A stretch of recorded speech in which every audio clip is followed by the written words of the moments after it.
In modern naval history, few moments stand as tense as the day the HMS Defender, a crown jewel of the British Royal Navy, sailed the disputed waters of the Crimean Peninsula in 2021.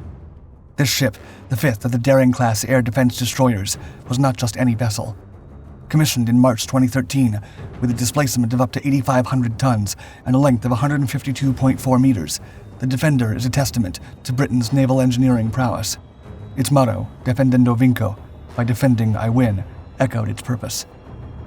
As the Defender navigated the disputed waters of the Black Sea, its formidable missile system stood ready.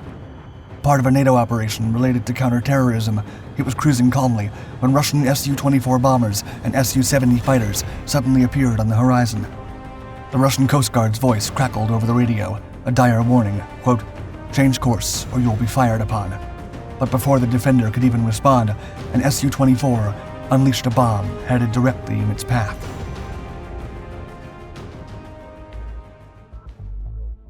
The British Royal Navy's Type 45 destroyer, also known as the Daring class, or simply the D, is a class of 6 guided missile destroyers built between 2003 and 2012. The Daring class is preceded by the Type 42 Sheffield class from the 1970s. It will be succeeded by the Royal Navy's Type 83, expected to enter service in the 2030s. The Royal Navy sought to replace the Type 42 destroyer after the Falklands War against Argentina in 1982. This led the UK government and the Royal Navy to procure a new type of guided missile destroyer with the cooperation of several NATO allies. The NFR-90 project, or NATO frigate replacement for the 90s, resulted from this ambitious new destroyer design. The objective was to envision a common frigate for several NATO nations, but it was discontinued shortly after due to different priorities and design requirements from the navies involved. Nevertheless, the UK did not give up and partnered with Italy and France to develop the Horizon-class frigate program in the mid-1990s, but delays and other flaws led the Royal Navy to finally leave the program and pursue its own project. In late November 1999, the Royal Navy chose Marconi Electronic Systems, or MES, to develop its Type 45 destroyer. Weeks later, MES merged with British Aerospace, forming BAE Systems and turning it into the primary contractor. Development of the first Type 45 began in 2003, and the sixth and last one finished in 2012. The program cost over €6.46 billion to the UK, resulting in a 30% increase over the original budget and leading to several criticisms from both the government and the military. Nevertheless, BAE delivered a state-of-the-art guided missile destroyer class, expected to remain in service until the 2030s. The Royal Navy was not disappointed with the result. The Type 45 destroyers became the first British ships to meet Lloyd's Register's naval ship rules for hull structure, with BAE Systems being the design authority. This role was previously assumed by the Ministry of Defence. The destroyers are over 500 feet long and 69 feet wide. They sit in the water around 24 feet deep and displace over 7,350 tons. The Daring class features a clean superstructure design for reduced radar signature, concealing life rafts, and deck equipment behind superstructure panels. They're also the first Royal Navy vessels to feature gender-neutral living spaces, individual cubicles for showers, and flexible 6-person berths for junior ratings. A crew of 191 can safely manage the ship, and up to 285 sailors can be accommodated. The power plant comprises 2 Rolls-Royce WR-21 gas turbines, 2 Wärtsilä 12V200 diesel generators, or 3 MTU 4000 series diesel generators. The Type 45 destroyer employs an innovative integrated electric propulsion system that supplies propulsion and the D's electrical load using high-quality alternating current at specific voltages and frequencies. It's all achieved through computerized control, high-quality transformation, and electrical filtering. Type 45 services, including hotel load and weapon system power, are provided through transformers from the high-voltage supply. Additional benefits of integrated electric propulsion include proximity of electric motors to the propeller, reduction in shaft line length, elimination of gearbox or controllable pitch propellers, and improved protection against damage. It also allows the ship's machinery to be positioned away from the shaft line, enhancing the use of space and maintenance accessibility. The WR-21 gas turbine incorporates innovative features like compressor intercooling and exhaust heat recovery, making it efficient at low and medium loads. The turbines and the high fuel capacity result in an outstanding range of over 7,000 nautical miles at 18 knots. Overall, the design, accommodation, and propulsion system provide the Type 45 with a combination of innovation, efficiency, and flexibility to dominate the seas of the 21st century. If the state-of-the-art propulsion system was not enough innovation for this new British destroyer, its offensive armament and defensive systems are also impressive. The powerful 4.5-inch Mark 8 naval gun is the destroyer's primary surface-to-surface weapon. With a range of over 15 miles, it can engage both naval and land-based targets effectively, enhancing the destroyer's versatility in different combat scenarios. The D destroyers are equipped with the Sea Viper missile system, comprising the Aster 15 and Aster 30 missiles. These missiles are designed to intercept and neutralize all threats, such as enemy fixed-wing aircraft, rotary-wing aircraft, and incoming missiles at different engagement ranges. Furthermore, the lethal Phalanx Close-In Weapon System, or CWIS, also counters short-range missile threats and provides close defense against all airborne targets. The rapid-firing Gatling gun system accurately tracks any target. It destroys it with devastating firepower, providing the ultimate layer of defense. Already armed to the teeth with anti-aircraft and surface weapons, the Daring class also has a 30mm automated small-caliber gun to eliminate smaller targets, such as unmanned aerial vehicles, or UAVs. To complement the standard destroyer's arsenal, they are equipped with 50-caliber Browning machine guns, 7 6.2mm machine guns, and 1 Merlin HM-2 helicopter with 4 Stingray anti-submarine torpedoes. The D can also carry a Wildcat HMA-2 helicopter with 20 Martlet multi-role air surface missiles, Mark 11 depth charges, or 4 Sea Venom anti-ship missiles, expected to join the arsenal by 2025. Protected from surface, airborne, and underwater targets, the Type 45 can hold a small garrison of up to 60 Royal Marines and the latest countermeasures and communication equipment.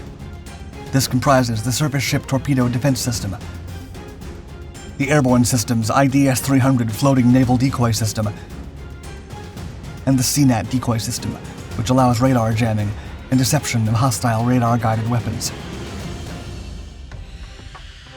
HMS Defender is the fifth of the 6 Type 45 air defense destroyers developed by BAE for the Royal Navy. It was ordered in December 2000, laid down in July 2006, and launched in October 2009. According to the Royal Navy, along with her fellow Type 45 destroyers, HMS Defender's primary role is to, quote, provide the fleet with air defense using the ferocious Sea Viper anti-air missile system. With a range of up to 70 miles, the Sea Viper is truly a force to be reckoned with. At any one time, this high-tech warship could be hunting pirates, drug runners, and submarines, defending the fleet air attack, or providing humanitarian aid after a natural disaster.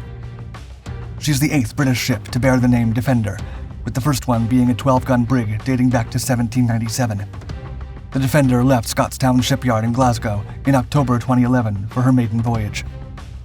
After her successful tests, HMS Defender was commissioned in March 2013 with the Latin motto Defendendo Vinco, or by defending I win. In November of that year, Defender sailed over 1,000 kilometers from Portsmouth to Scotland to meet a Russian task group comprising the aircraft carrier Admiral Kuznetsov and other vessels to escort them to the east coast of Scotland.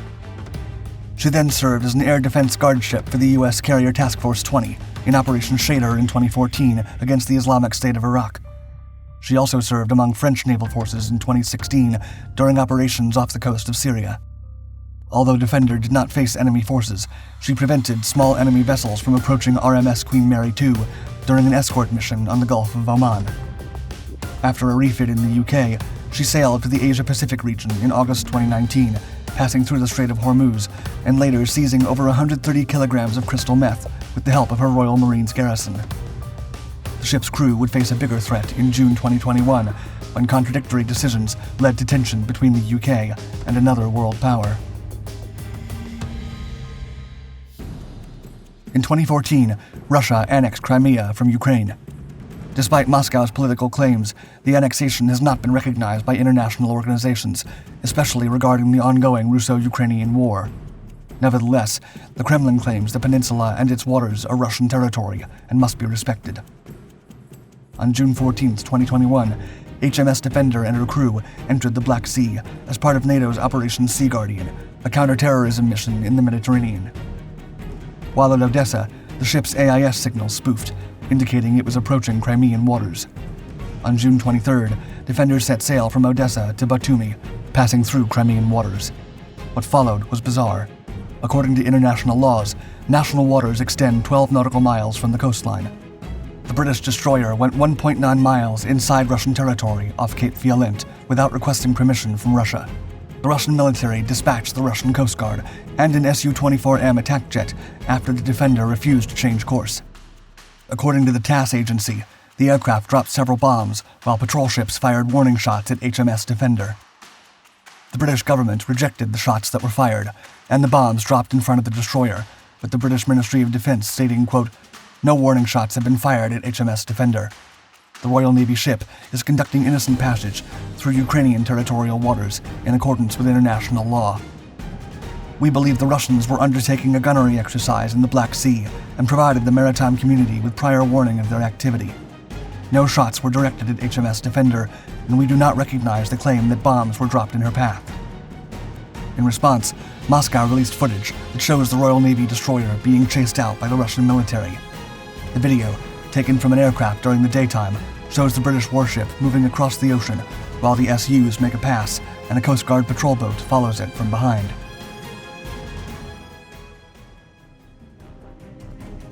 The incident between HMS Defender and the Russian troops resulted in rising tensions between the Kremlin, the UK, and, more importantly, NATO. It highlights the potential for miscalculation and escalation between Russia and its Western European counterparts. While no direct military confrontation occurred, the incident underscores the need for careful navigation and communication to avoid accidental escalation in the future. In the meantime, HMS Defender has participated in several military exercises with NATO partners since Russia invaded Ukraine, particularly Exercise Viking Trident. According to the Royal Navy's account, a large air defense exercise that saw the carrier strike group defend against multiple waves of, quote, hostile aircraft, including Norwegian F-35s, U.S. Navy FA-18s, and U.S. Air Force B-1B supersonic bombers. Besides this June 2023 military exercise, HMS Defender has again faced Russian troops after tracking down a Russian Navy task group as it sailed close to the UK's territorial waters on June 9, 2023. The powerful Type 45 destroyer monitored a trio of Russian guided missile frigates as it journeyed past the British Isles. HMS Defender has returned to Portsmouth for a 2-year refit after becoming the first Type 45 ship to conduct winter operations in the Arctic Circle.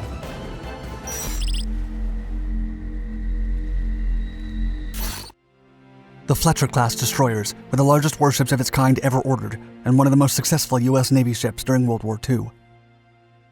The USS O'Bannon was one of the first 2 such destroyers, launched in 1942, and went on to become one of the most decorated American ships of the war, having sunk numerous enemy vessels and protected several supply convoys in the Pacific. Still, it would go down in history for the most unusual of confrontations. As the destroyer was roaming the waters of the New Georgia area in April of 1943, it stumbled upon a Japanese RO-34 submarine that didn't seem to react to its imposing presence. After getting closer, the Americans noticed the Japanese crew sleeping on the deck. Unable to use the ship's firepower against them, the USS O'Bannon crew had to improvise to prevent the enemies from reaching their deck gun. Some soldiers then ran towards the storage bin, hoping to find available guns. Instead, they could only come up with a bunch of potatoes.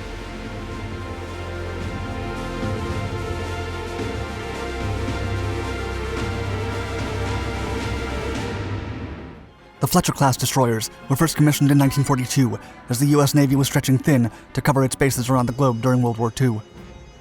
Designed in 1939 in response to the U.S. Navy's dissatisfaction with their predecessors, the Fletcher-class warships proved to be the most innovative and powerful destroyers of their time. Though smaller than the most prominent cruisers, battleships, and carriers in service back then, the Fletchers were heavily armed and able to successfully charge against much larger ships. These warships performed precisely as they were intended since their conception. But one Fletcher destroyer stood out from its class, the USS O'Bannon. Along with the USS Nicholas, the O'Bannon was one of the first 2 Fletchers to be launched. It was laid down by Bath Iron Works Corporation in Bath, Maine on March 3, 1941, and launched almost a year later. It received its name after Lieutenant Presley O'Bannon, the Marine Corps' hero of Derna. On June 26, 1942, the USS O'Bannon was commissioned at Boston, commanded by Edwin R. Wilkinson. It initially set out to the Caribbean Sea for a rush training, and 2 months later, it sailed from Boston to the Southwest Pacific, ready to take part in the early Battle of Guadalcanal. Appointed to the destroyer Squadron 21, The O'Bannon would prove an invaluable asset in the contested battles of the Pacific Theater, especially during the bitter and lengthy Solomon Islands campaign.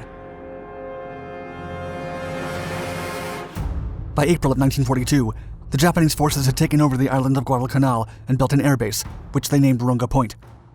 Meanwhile, the Allied forces were doing their best to dislodge the Japanese from the key Solomon Islands. Finally, 4 months after its completion, the Allies regained control of Runga Point and renamed it Henderson Field. The Japanese were enraged and decided they would rather destroy the facility than have it used against them. By October of 1942, the USS O'Bannon carried out escort duties from Noumea and Espiritu Santo to Guadalcanal. The warship also protected landings, performed night patrols, and joined in bombardments in the neighboring islands. During one of these missions, the destroyer was escorting a fleet of supply ships en route to Henderson Field.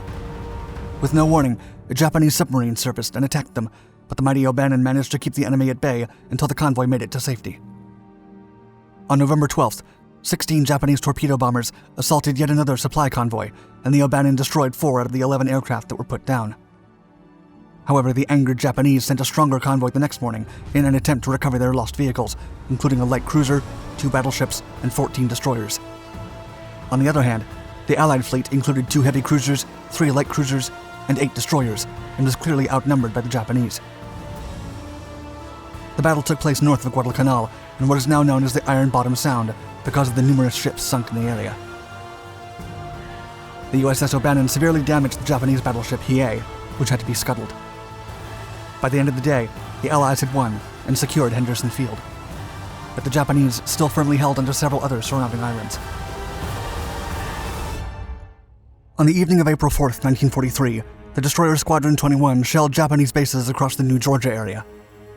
As it was cruising back to its home station in Noumea, New Caledonia, the O'Bannon's radars picked up a signal from a hefty Japanese submarine. The unsuspicious enemy warship appeared to be meandering along on the surface. Commander Wilkinson then ordered to ram the Japanese submarine. His Fletcher-class vessel carried a bounty full of weapons, including 5-inch cannons, 40mm Bofors anti-aircraft guns, 20mm autocannons, several torpedoes, and depth chargers. As the destroyer displaced its 2,000 tons towards the submarine, Wilkinson realized that the warship could be a mine layer. If struck directly, the impact could detonate an explosion that would wreck the O'Bannon instantly. But the momentum was already too strong, and the skipper turned rudder abruptly. The destroyer groaned, and a broad wave bashed at the enemy vessel. The O'Bannon was now side to side with the Japanese RO-34 submarine, which remained surprisingly still and showed no signs of activity. The American crew then looked over the railing and was surprised to see the silhouettes of sleeping sailors who had dozed off on the dock. The enemy crew woke up one by one, and both opponents ogled each other in tense silence. The armament on board the O'Bannon was rendered useless as the submarine was too close and much lower than the attack range allowed for. Neither the Americans nor the Japanese had any guns on hand. But shortly after the initial shock, some of the Japanese crew ran towards the 3-inch deck gun. The Americans needed to buy some time and ran to their storage bins. But there were no weapons there, only potatoes. In a desperate and futile attempt to prevent their opponents from using their deck gun, the Americans threw the tubers at their foes down below while the vessel backed off to gain some distance. To the destroyer crew's surprise, the Japanese started panicking. They then realized that the thud of the bulbs hitting the metal hull might have sounded a lot like hand grenades. The Japanese soldiers scrambled, while some picked up potatoes to throw them back at the Americans. The distraction had worked, as no one fired the deck gun, and the USS O'Bannon was able to retreat without resistance. The destroyer was finally able to fire against the enemy. After hitting the RO-34's conning tower, the submarine dove and attempted to flee. Still, the O'Bannon surged forward and passed overhead, dropping depth charges at the submarine and destroying it. After the unusual battle, the USS O'Bannon served in the battles of Kula Gulf and Kolombangara, while spending most of its time in the Vela Gulf. The destroyer also played a pivotal role in the destruction of the Imperial Japanese Navy during the Battle of Leyte Gulf in 1944, and it then served in the Philippines as an escort and assault force during several invasions. By August of 1945, Admiral William Halsey selected the O'Bannon to escort the USS Missouri and USS Iowa into Tokyo Bay for the surrender ceremony, quote, because of their valorous fight up the long road from the South Pacific to the very end. The USS O'Bannon was one of the most decorated U.S. Navy ships of World War II. It earned 17 battle stars and a Presidential Unit citation. The destroyer took part in the U.S. Atomic Energy Commission operations off Eniwetok and continued to serve during the Korean War, where it received 3 more battle stars. O'Bannon then served in the Vietnam War and even appeared in the 1965 film In Harm's Way with Kirk Douglas. On January 30th, 1970, the USS O'Bannon was officially decommissioned at Pearl Harbor, side by side with the USS Nicholas. It was then sold for scraps on June 6th. The destroyer was nicknamed the Lucky O, and none of its crew was ever awarded the Purple Heart. Upon hearing of what later became known as the Maine Potato episode, a unique decoration came from an unlikely source: the potato growers of the state of Maine. The association bestowed the destroyer with a plaque, which it proudly flaunted and read, quote, "A tribute to the officers and men of the USS O'Bannon for their ingenuity in using our now proud potato to sink a Japanese submarine in the spring of 1943. Presented by the potato growers of the state of Maine, June 14th, 1943.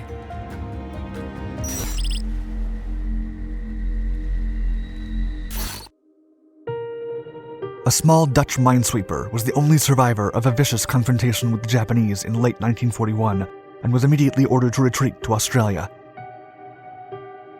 Staying near coastlines and only cruising at nighttime, the small vessel sailed at a top speed of 15 miles per hour and remained hidden by an unorthodox approach. She was painted as a camouflage measure and coated in fresh foliage made up of local plants and branches to blend in with the over 18,000 islands in the area. Led by a tenacious commander and with only half of her crew, HNLMS Abraham Cranston ventured into dangerous territory as a floating and steaming island, hoping to go unnoticed by the implacable enemy.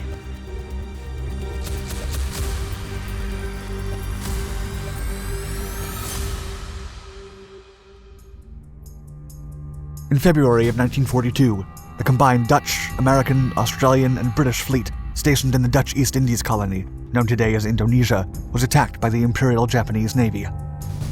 The losses were massive, including famous Dutch naval officer Rear Admiral Karl Doorman and 2,300 men, as well as all capital Dutch Royal Navy ships, starting with the Dutch flagship, the HNLMS De Ruyter light cruiser.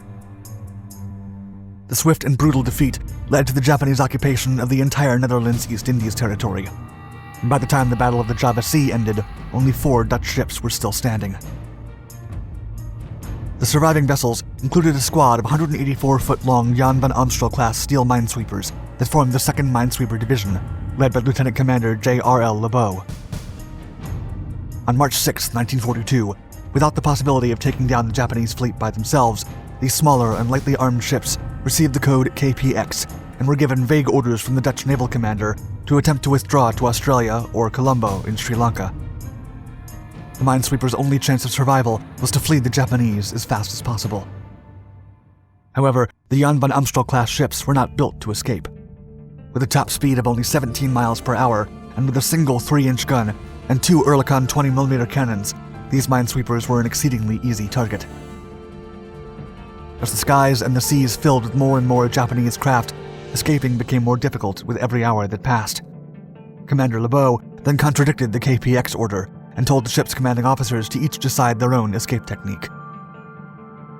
One of the ship's commanding officers, Lieutenant Commander J.P.A. Decker, decided to sink his own vessel with a set of bombs and not endanger his crew any further. It looked as though the only option was to somehow sneak past the Japanese without being spotted, and the other 3 decided to give it a try. With this in mind, someone in the crew of the HNLMS Abraham Cranston minesweeper had the crazy idea of disguising the ship as an island, and his officers went with it.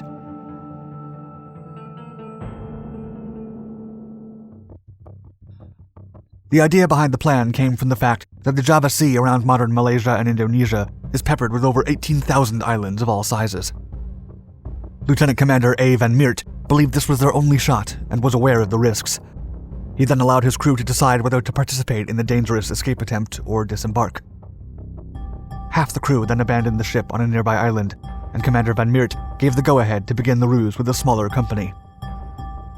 Although Cranston wasn't a large ship by average standards, it also wasn't easy to hide. To achieve the island disguise, the 45 members of the crew picked up vegetation from nearby islands, cutting down as many trees and leaves as they could. Because their main threat was Japanese aircraft, the crew covered the ship with nets, branches, and foliage, trying to resemble an ordinary tropical island. In addition, Any exposed metal was repainted in different shades of gray to imitate rock formations. The ship would anchor close to the shore during daylight, remaining entirely stationary and silent as long as the sun was out. It was during the nights that the ship blended better with all the islands in the area, and the crew worked hastily to make it work. The two uncamouflaged minesweepers, HNLMS Jan van Amstel and HNLMS Elan Dubois, left shore together. However, neither had enough fuel to make it to Australia. In addition, Elan Dubois had a boiler malfunction soon after leaving the port. The following day, both sister ships reached the roadstead of Gili Raja and anchored in the area to wait for sundown. Meanwhile, HNLMS Abraham Cranston left the harbor well camouflaged and with maximum fuel capacity. Although wary that something could go wrong at any moment, Lieutenant Commander Van Meert was determined to get his crew back to safety.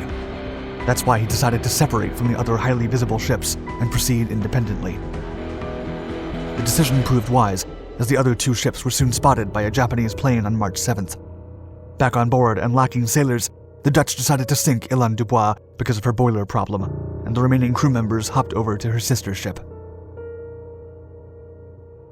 HNLMS Jan van Amstel was then somewhat camouflaged and took off to the east on March 8th. However, it proved too late, as Japanese destroyer Arashio sank her and took the lives of 23 men, including the commanding officer of Elan Dubois. The only standing survivor of the Battle of the Java Sea was now HNLMS Abraham Cranston. The ship left Gili-Genteng during the night on March 7th, with an average speed of only 13.8 miles per hour. Stemming past islands and in between coral reefs, she headed towards the Kangean Islands, arriving there early the following day. Once again, the crew refreshed the vegetation, paying extra attention to the local plants. Then, as the sun went down, she continued her dangerous journey, heading into open waters. Due to the lack of coastlines to cover their tracks, the risk of being spotted by the Japanese was at its most prominent, but Abraham Cranston anchored safely in the Bay of Potopadu by the morning. Crew members that boarded a motor dinghy to collect water, vegetation, and information learned that no Japanese troops had arrived on the island yet, and that no aircraft had been spotted in 4 days. The reassuring news proved to Van Meert that the Japanese were probably looking for the escaped minesweepers at the wrong place, or not looking at all. The crew would not find out about their two sister ships' grim fate until much later.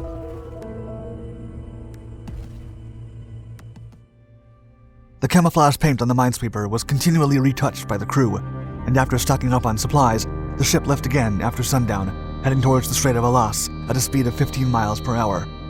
However, she was slowed down, as Officer Van Meert decided to save fuel. During the day, the minesweeper took cover under the coastline, and on the evening of March 10th, she headed to the dangerous passage of the strait. By the following day, Abraham Cranston had successfully crossed the strait and entered the vast openness of the Indian Ocean, keeping her southern course towards Australia. Once there, the crew threw the camouflage foliage overboard, as it did not serve any purpose anymore and would only slow down the vessel. As March 13th arrived, the sailors spotted Australia's northwest cape and burst into applause. Because Commanding Officer Van Meert wanted to sail as fast as possible with their available fuel, the minesweeper pushed on and did not stop at nearby islands. 2 days later, the HNLMS Abraham Cranston minesweeper arrived safely in Geraldton, Western Australia. Then, after resupplying fuel, the ship took off to the harbour city of Fremantle, arriving on March 20th. The exhausted crew was relieved and proud to have achieved the impossible.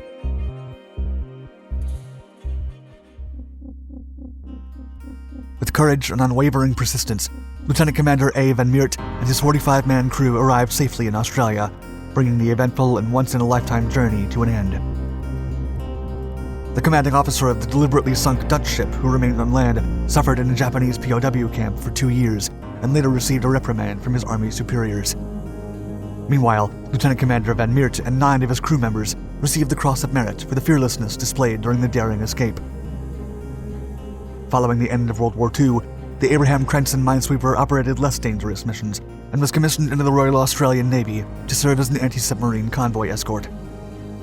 She was then recommissioned to the Royal Netherlands Navy, patrolled the Netherlands East Indies, and was decommissioned in 1960, only to become a museum owned by the Dutch Navy.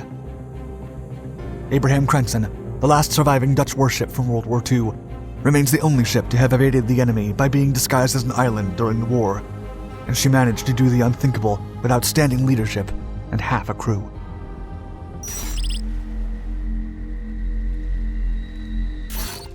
On a clear and sunny morning on November 11th, 1942, the Dutch oil tanker Ordina and her escort, the British Indian minesweeper HMIS Bengal, were crossing the Indian Ocean from mainland Australia to the Cocos Islands when they suddenly spotted two incoming ships at a distance. Ondina was an old lumbering vessel that could barely manage 12 knots, so the convoy was moving at sluggish speeds and unprepared to face enemy resistance. The two incoming ships appeared to be aircraft carriers, but the crew couldn't be sure.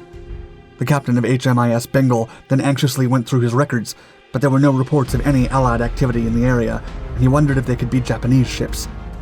Both vessels then sounded their alarms and immediately veered 90 degrees to starboard while fleeing from the unidentified vessels. Still, their low speed crippled their escape. As they realized that sailing away would be fruitless, Bengal signaled Ondina to continue her course and then turned back and headed straight towards the incoming vessels.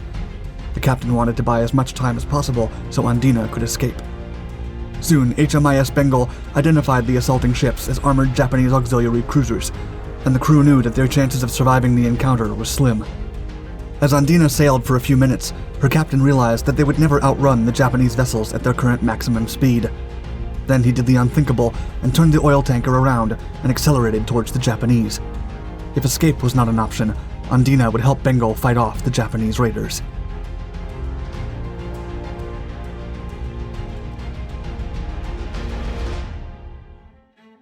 In contrast to Germany, the Japanese did not initially recognize the strategic necessity of disrupting Allied supply lines. But by 1942, they became concerned about the Allied tankers that transported costly oil products from the Middle East to Australia without resistance. Japan then requisitioned 14 passenger freighters and converted them into auxiliary cruisers to serve as raiders in the Indian Sea to address the issue.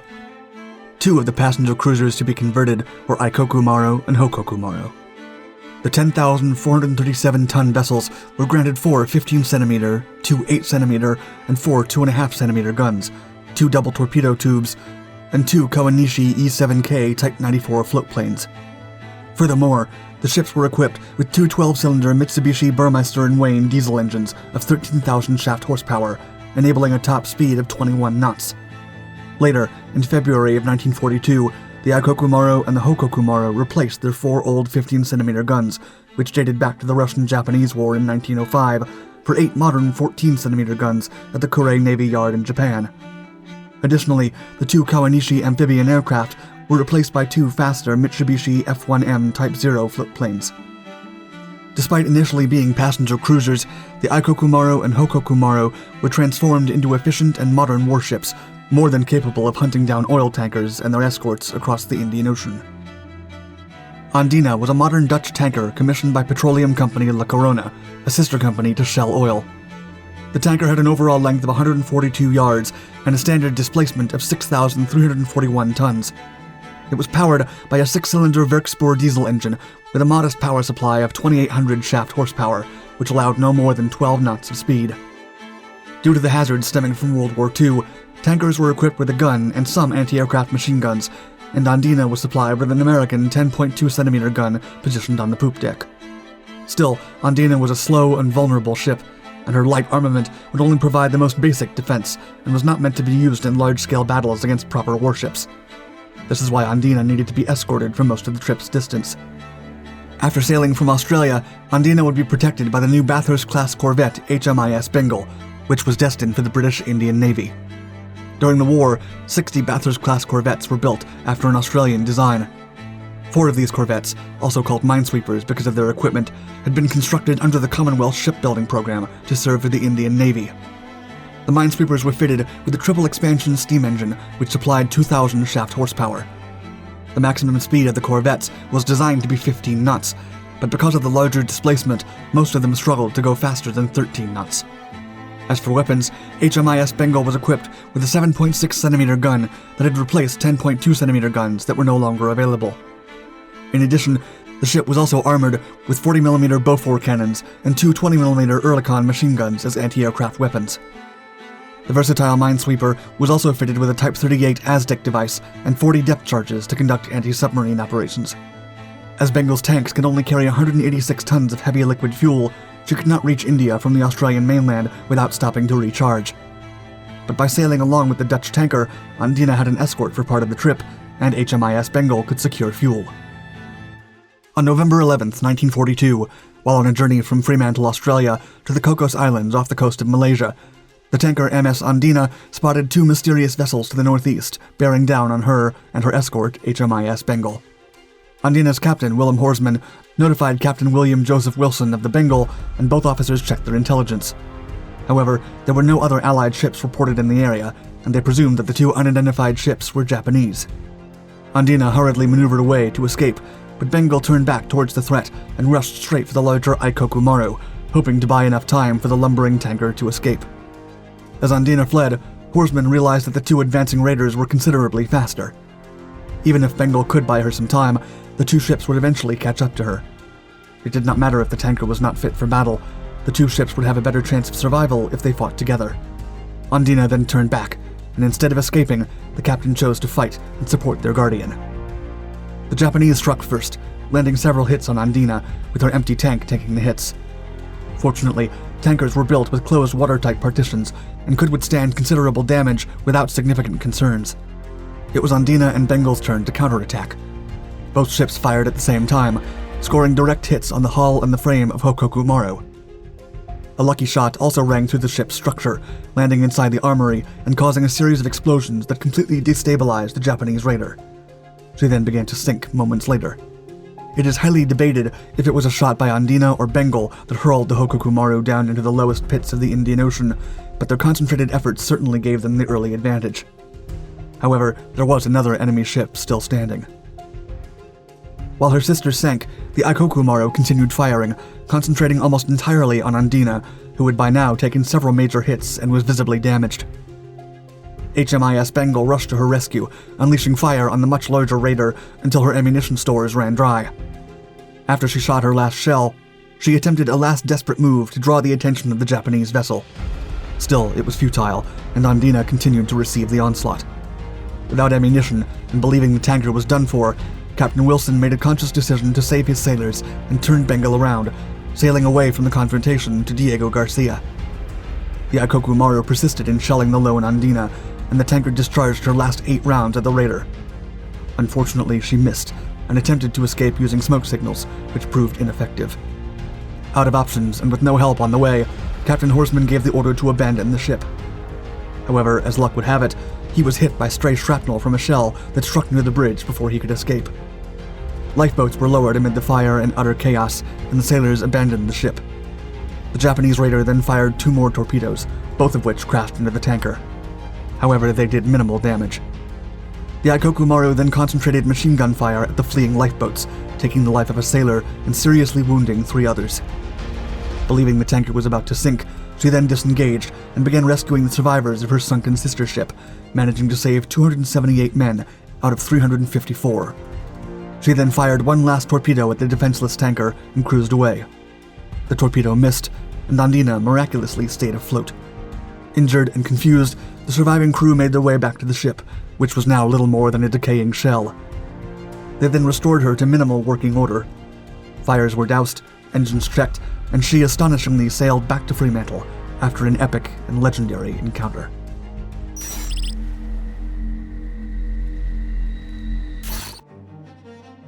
As USS Saratoga approached San Diego Harbor on December 7, 1941, to embark her air group, the Japanese launched an attack on Pearl Harbor. By the next morning, Saratoga had become the flagship of Carrier Division 1, immediately departing for the Hawaiian port.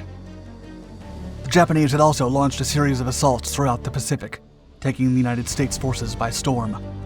Still, the handful of men stranded on the tiny atoll known as Wake Island miraculously repelled the initial strike. They were now waiting for a final blow. Saratoga and her fleet soon steamed towards Wake Island to relieve the few military elements and civilian workers there, needing to travel about half the immense ocean to get there on time. However, the weather conditions, the need to refuel, and the intense enemy activities in the region kept delaying their advance, leaving the brave men on the island to fend off on their own.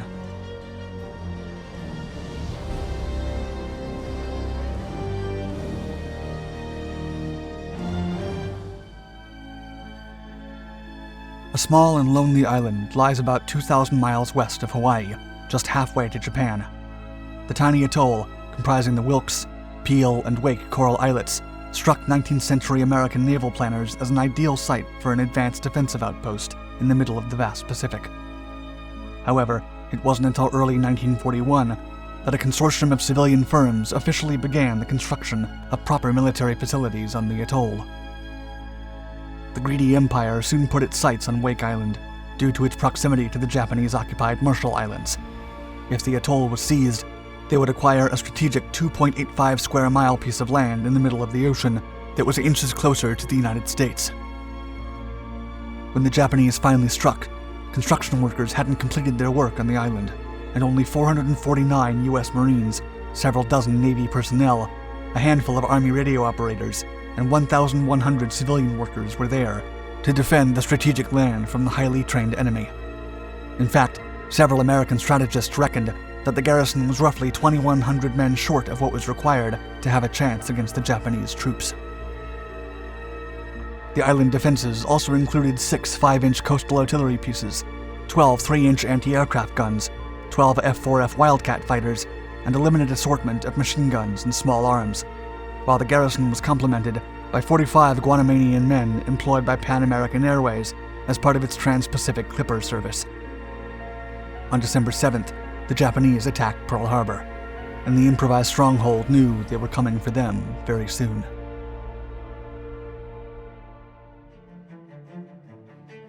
The Japanese first struck Wake Island on December 8th at noon. Although the defenders had received word of the attack on the Hawaiian port hours earlier, they were not prepared for the incoming assault. Lacking radar facilities, not to mention the heavy cloud cover that prevented all visibility, the Americans failed to respond with force. A raid of enemy fighters soon came in from the Roy Namor Air Base on the Marshalls and caught the bulk of the island's fighter squadron on the ground. They destroyed all the Wildcats parked along the runway, and only 4 airborne models survived. As the ground personnel lost 2/3 of its members, hundreds of civilian workers rose to the occasion and supported the troops, either on the battlefield or carrying out building tasks and delivering supplies. Meanwhile, the American submarines Tambor and Triton were deployed to provide early warning. 3 days later, the Japanese Naval Task Force approached the island's south shore. The fleet consisted of the Yubari, Tenryu, and Tatsuda light cruisers, the Yayoi, Mitsuki, Kisaragi, Hayate, Mochizuki, and Oite destroyers, 2 armed merchantmen, and 2 patrol boats with 450 Special Naval Landing Force troops. Furthermore, 3 submarines secured the perimeter. Assuming the Americans had been devastated by 3 days of bombardment, Rear Admiral Sadamichi Kajioka approached the island head-on. However, the persevering defenders would not yield, and unbeknownst to the invaders, they had secured the naval guns from the old battleship USS Texas and still had 4 Wildcats to help them hold their ground.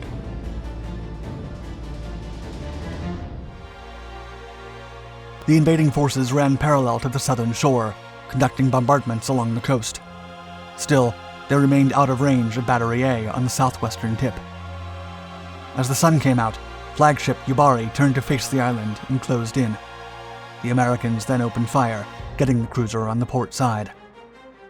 Forced to retreat, the flagship and the stunned admiral steamed away, leaving a trail of thick smoke behind as 2 patrol ships offered cover under a smokescreen. Nevertheless, the cruiser received many more damaging hits.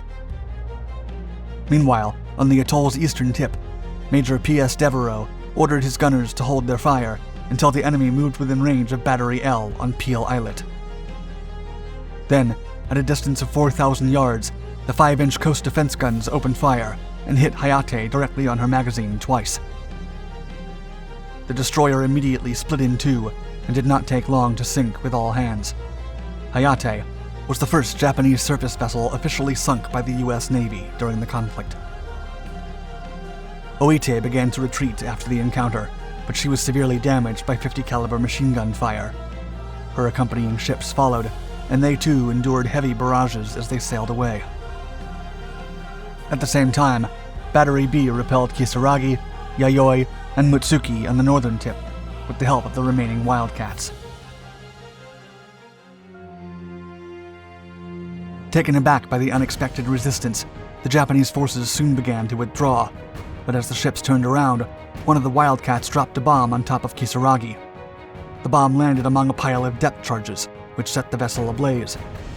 She then disintegrated in a huge blast that dragged her to the bottom of the ocean. Kajioka was humbled by the otherwise small engagement, which was the Japanese Navy's first tactical defeat in World War II. Moreover, it was the only amphibious landing to be repelled by shore guns in the entire conflict. Meanwhile, the American people back home were electrified, as the victory had dispelled much of the gloom caused by the attack 3 days before. But for the handful of Marines, sailors, soldiers, and civilians stranded on Wake Island, the battle was far from over, and help was thousands of miles away. Having endured tremendous casualties, the Japanese Rear Admiral was compelled to ask for reinforcements to the very fleet that had attacked Pearl Harbor. Meanwhile, the U.S. Navy was stretched thin in the Pacific, and the closest naval support was on the California coast and not on the Hawaiian base anymore. Still, a relief force for both Pearl Harbor and Wake Island was put together, with the USS Saratoga aircraft carrier as the centerpiece, but it would take Task Force 14 too much time to cover half of the Pacific. Thus, Task Force 11 was diverted to aid in the effort, as many undisclosed enemy aircraft carriers roamed the surroundings of the Marshall Islands. While the reinforcements arrived, the Americans on Wake Island endured 2 weeks of daily bombardments, as the Japanese had significantly bolstered their invasion fleet by then. Fresh from the recent assault on Hawaii came the carriers Soryu and Hiryu, and their escorts, the destroyers Tanakaze and Urakaze, and the heavy cruisers Kinugasa, Ioba, Kako, and Furutaka. In addition, many other vessels from the invasion of Guam and the Gilbert Islands joined Kajioka. On December 21st, the Japanese launched a second attack. They first launched carrier-based aerial strikes to stun the defenders, and the 4 brave Wildcats could not stand the force of roughly 50 bombers and fighters. The American aircraft were damaged beyond repair, but not before shooting down an impressive 21 enemy warplanes. With the Japanese carriers involved, the American relief forces were ordered back to the safety of Pearl Harbor, as they couldn't risk engaging a much superior force. Thus, the garrison on Wake Island was abandoned to its fate. At midnight on December 22nd, several lookouts identified irregular flashes on the horizon. Kajioka's reinforced fleet had arrived. The Japanese soon got their landing forces on the ground, wherefrom they could take out the island's defenses. A massive task force of 2,000 troops then harassed the atoll, and before dawn on December 23rd, 900 Japanese men stormed ashore and joined them. The fighting was fierce and desperate, but after a few hours of close infantry combat, the outnumbered defenders saw no other choice but to surrender.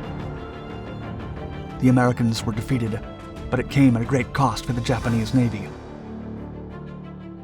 In exchange for their position, the Japanese lost 2 destroyers and no less than 1,000 lives. In contrast, the defenders lost only 100 men between Americans and Guanamanians. Those who survived became prisoners of war, while most were evacuated to China and Japan. Still, about 100 workers were kept as forced labor. The Japanese held Wake Island for the duration of the Pacific War, with a garrison of over 4,000 troops and several erected fortifications. Meanwhile, the U.S. military never attempted to retake the atoll, but cut the island's supply lines at one point and executed periodic naval bombardments and air raids. It wasn't until 2 days after Japan formally surrendered to General Douglas MacArthur's troops aboard the battleship USS Missouri in Tokyo Bay on September 2, 1945, that the Japanese forces on Wake Island finally lowered their flag.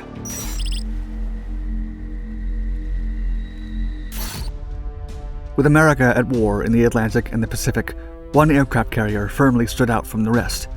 It was USS Wolverine, one of the oddest ships in United States Navy history. Initially built and used as a luxury cruiser on the Great Lakes, the sidewheel steamer had a second life during World War II, when she was fitted with a flight deck that was much closer to the water than what was used at the time. Still, the US Navy was in dire need of a larger carrier force and bought the ship in 1942 to confront the incessant Japanese aggression. Even if the authentic flat top was unfit for combat and had only sailed in freshwater, Commander Richard F. Whitehead had a unique idea that would have USS Wolverine play a crucial role in military history as part of a fundamental operation in the effort against the Axis powers. As the United States debated joining the war in Europe, the US Navy was in need of tens of thousands of qualified pilots and deck crews ready to perform carrier ship operations should the necessity arrive. However, training the crews was tricky, as none of the 6 existing carriers could be spared for training, and even if they were, the ships faced likely threats from German and Japanese submarines along the Atlantic and Pacific coastlines. Anticipating the need for a carrier used explicitly for crew training, Commander Richard F. Whitehead, an aviation aide at Glenview Naval Air Station in Chicago, suggested an idea to the Bureau of Ships. According to Commander Whitehead, converting Great Lakes steamers into aircraft carriers would enable the Navy to carry a training program in the safe American waters of the Great Lakes, the largest freshwater bodies on the planet. Commander Whitehead's option to repurpose a lake steamer would limit resource occupation, leaving funds for more critical operations. In addition, a common aircraft carrier would be too wide to fit through. The idea was not far-fetched. During World War I, the North American Great Lakes were a strategically important area, as iron ore was continuously transported to steel-making plants along the nearby states. In addition, several shipyards along the shore of the Great Lakes built military vessels like cargo ships, tugboats, and submarines. After the ships were launched, the new military vessels would float down to Chicago, transit through the city's drainage canal connecting with the Mississippi River, and eventually sail to the Gulf of Mexico to be placed in service. Although the Bureau of Ships initially ignored the commander, the proposal was fast-tracked by Chief of Naval Operations Admiral Ernest J. King following the devastating attack on Pearl Harbor, initiating a never-before-seen project in America. Originally launched on November 9, 1912, C&B was the largest, most expensive sidewheel steamship on the Great Lakes. The coal-burning pleasure cruise ship from the Cleveland and Buffalo Transit Company was packed with luxurious features, amenities, and entertainment, including an orchestra that was placed in a strategic point so that the sound would spread throughout the entire vessel and delight the 1,500 passengers. During its heyday, when World War I ravaged across the Atlantic, C&B was filled with upscale travelers circling Buffalo, Cleveland, Detroit, and Chicago. However, as the Great Depression tore through the country during the early 1930s, ticket sales slumped significantly, and the ship's future remained uncertain for almost a decade. Then, in March of 1942, the company sold the steamliner to the United States Navy for a price of $756,000 and designated her as IX-64, an unclassified miscellaneous auxiliary vessel. Months later, the Navy also acquired Greater Buffalo, establishing the so-called Corn Belt Fleet as a pair of former luxury liners refurbished to serve as carrier trainers. When C&B arrived at the American Shipbuilding Company in Buffalo in the spring of 1942, she had her top decks removed and stripped from all her elegant furniture. The once majestic luxury ship looked nothing like her old self. Great Lakes ships had been repaired there before, but the transformation feat required by the Navy had never been done before. The conversion of the passenger ship into an aircraft carrier began on May 10, 1942, and because of the vessel's massive size, the process had to be done while the boat was anchored and still afloat. At the project's peak, over 1,250 ship workers labored in round-the-clock shifts, installing the new features and equipment as quickly as possible. The construction's main effort was removing all of the steamliner's upper structure to make space for a flat-top-style deck and its accompanying arresting gear. At 550 feet, the oak-wood landing deck was only 2/3 the size of an actual carrier. Atop the flat structure, the ship was fitted with a simple and basic communications system in order to leave the flight deck as unobstructed as possible for the landing and takeoff training exercises. The ship's islands were built to resemble the Navy's combat carriers. However, she was not fitted with elevators, hangars, maintenance facilities, or catapults. She was also not armored or protected, as the former steamliner would never leave safe waters. C&B was commissioned as USS Wolverine in honor of Michigan, the Wolverine State, on August 12, 1942. During the commissioning ceremony, mostly closed to the public, Captain Ross P. Slabach addressed his 270-person crew, stating, quote, "If you men work as hard and determinedly as these men who work to convert this ship, we will have the ultimate in efficiency." The first aircraft landing on the U.S. Navy's latest carrier happened in September of 1942, only 4 months after the upgrade had begun. The other repurposed steamer, Greater Buffalo, was commissioned 1 year later as USS Sable. The Corn Belt Fleet was now ready to begin its new military career, and Wolverine started operations in January of 1943. The two makeshift aircraft carriers' home port was the United States Navy Pier designated to the 9th Naval District Carrier Qualification Training Unit, located in Lake Michigan. USS Wolverine would leave the Navy Pier at dawn and head a mile offshore to begin flight operations. From then until dusk, the Corn Belt Fleet's pilot and deck crews trained for their future missions and would repeat the activities 7 days a week. For a hopeful trainee to become qualified for carrier operations, the pilot had to complete 8 successful takeoffs and 10 landings. The trainees had clear instructions to keep their aircraft's cockpits open in case they crash-landed in the ocean and had to make a quick escape, making training during the winter particularly grueling. Despite the repeated maneuvers and exercises, training on Lake Michigan came with its shortcomings, as the wind and overall conditions were extremely mild and unlike what the pilots would face on the war-torn seas. The training program was even suspended at several points because of this reason. The calm air also kept heavy frontline combat planes like the Grumman F-6F Hellcat, the Vought F-4U Corsair, and the Grumman TBF Avenger from getting ideal tail movement for safe touchdowns. In addition, takeoffs were also challenging, and most Navy variant aircraft, including lightweight versions like the SNJ Texan trainers, had trouble operating from the Coal Belt Fleet's Wolverine and Sable. Despite the weather limitations, the carrier pilot training program in the Great Lakes was a resounding success, and by May 7, 1943, the 7,000th successful takeoff and landing was carried out from Wolverine. Later exercises included testing the first TV-guided missiles.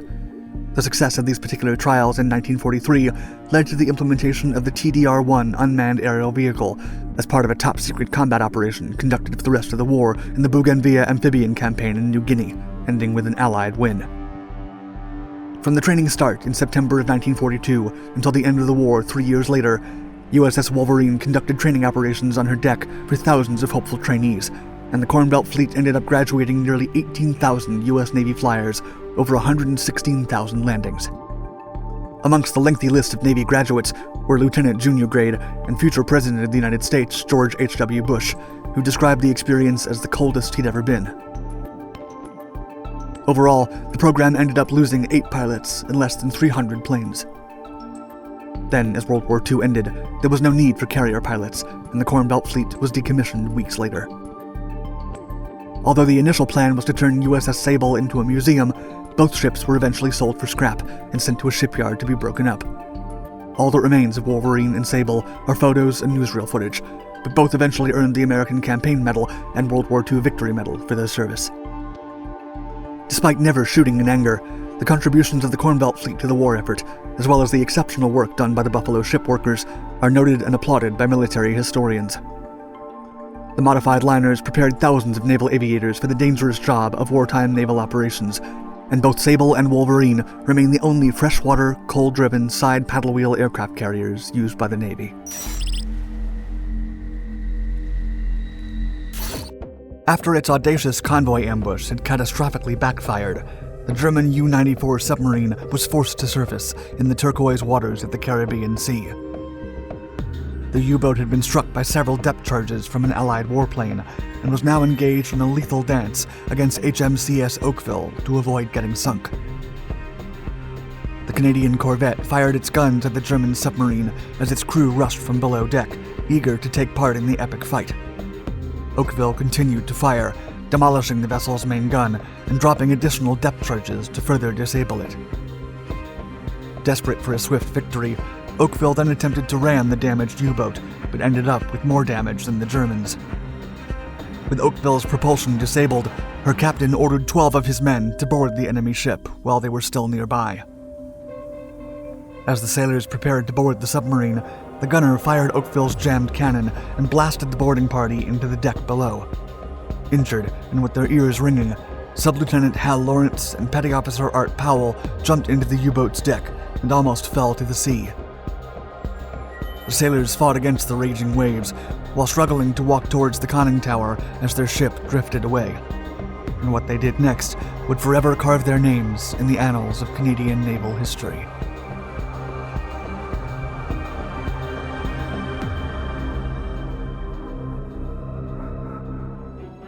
In 1942, Germany's U-boat campaign in the Atlantic was in full swing, and the Allies were devoting massive naval assets to protect their large supply convoys heading for Europe from the Wolfpack assaults carried out by Karl Dönnitz's submarine tactics. Even though much of the action in the Battle of the Atlantic took place in the cold, gray waters of the North, some pivotal encounters happened in the Caribbean and the Gulf of Mexico, where German U-boats were moving freely by that summer. Germany's efforts to cripple the Allies were expanding. Not only were they sinking supply convoys, but they were now also hunting down oil shipments from South America, as they were crucial for Canada's continuous naval operation. By July, the issue had become too big to ignore. 48 merchant ships had been lost to German U-boat attacks in the Caribbean, and another 21 had been sunk in the Gulf of Mexico. Consequently, Vice Admiral Percy Nels deployed 4 Royal Canadian Navy corvettes to the Caribbean, where they would escort Canada-bound shipments. Soon, a convoy system known as TAW-15 was implemented, not unlike the one used in the North Atlantic. The Special Task Force was tasked with coordinating movements with every friendly cargo ship passing through the area to guarantee their safety while deterring German submarines from attacking. On August 24th, several ships from TAW-15 assembled off the coast of Port of Spain in Trinidad, led by Commander J.F. Walsh aboard the USS Leia destroyer. Smaller patrol craft also took up station around the tankers, the Dutch gunboat HMNS Jan van Brakel and 3 Canadian corvettes, HMC Halifax, Snowberry, and Oakville. The task force planned to travel to Key West in Florida, where additional tankers were waiting to be escorted. After that initial journey, TAW-15 would join with another convoy for a reinforced voyage to New York, and finally Halifax in Canada. The entire convoy operation suffered from too many cargo ships being escorted by only a few warships, which resulted in tankers having to wait for their escorts or moving unaccompanied. However, there was always the threat of German U-boats creeping on unescorted merchant ships before they met their convoys, which is what happened when U-558 sighted several cargo ships around the Jamaican Channel before their scheduled rendezvous with TAW-15. During the encounter, the German submarine fired a single torpedo, sinking the British freighter Amakura. Thankfully, the Catalina patrol bomber Consolidated Aircraft engaged the U-boat and forced her to submerge, allowing the other ships to escape. On August 26th, TAW-15 finally rendezvoused the fast tankers off Aruba and headed north through Cuba and Hispaniola. The convoy could not have known, but U-94 was in the area, hunting down Allied ships. American Catalina air patrols were drastically increased ahead of the tanker's incursion in the region to cover the vulnerable units from a possible attack. Lieutenant Otto Etis, commander of U-94, suspected that the increased airborne activity might signal a convoy approaching, but he decided to push his luck. Just after noon, U-94 spotted TAW-15 and immediately dispatched the convoy's position, course, and speed to the German headquarters. Soon, all the U-boats in the area intercepted the convoy in true Wolfpack fashion. However, the Allied intelligence had intercepted the message, and Commander Walsh knew of the incoming assault. He then ordered his escorts into defensive positions around the convoy and prepared for battle. Unwilling to act alone, U-94 trailed the convoy while waiting for reinforcements. Then, on the night of August 27th, U-511 arrived on the scene, led by Lieutenant Commander Friedrich Steinhoff. Both submarines immediately prepared to strike, and U-94 pierced the convoy's perimeter between Oakville and Snowberry. Still, before she could position her torpedo tubes, she was spotted by a USN Catalina patrol aircraft. U-94 then crash-dived as the aviator, Lieutenant Gordon Fiss, immediately engaged the target, dropping 4 depth charges that exploded around the submarine and caused considerable damage. A sailor aboard Oakville heard the explosions and saw 4 water pillars climb towards the sky. Subsequently, Oakville's experienced wartime captain, Lieutenant Commander Clarence Aubrey King, ordered his ship to battle stations. Meanwhile, emergency alarms woke up Sub-Lieutenant Hal Lawrence, who had been asleep below Oakville's deck. The sailor rushed out in a hurry, wearing just a pair of shorts. Back on deck, he found the crew sweeping the anti-submarine beam light. The beam appeared to make a minor contact, and Oakville dropped a series of 5 depth charges along the suspected course of the enemy. The damaged submarine surfaced 100 yards, and Captain King adjusted course to a ram trajectory. The idea was highly dangerous, as Oakville was a corvette and was not designed to conduct ramming maneuvers, being prone to go over low obstacles instead of piercing them. Still, U-94 dodged the charging corvette, forcing her to use her 4-inch gun instead. The submarine's conning tower was immediately disabled as it attempted to escape from the Canadian ship.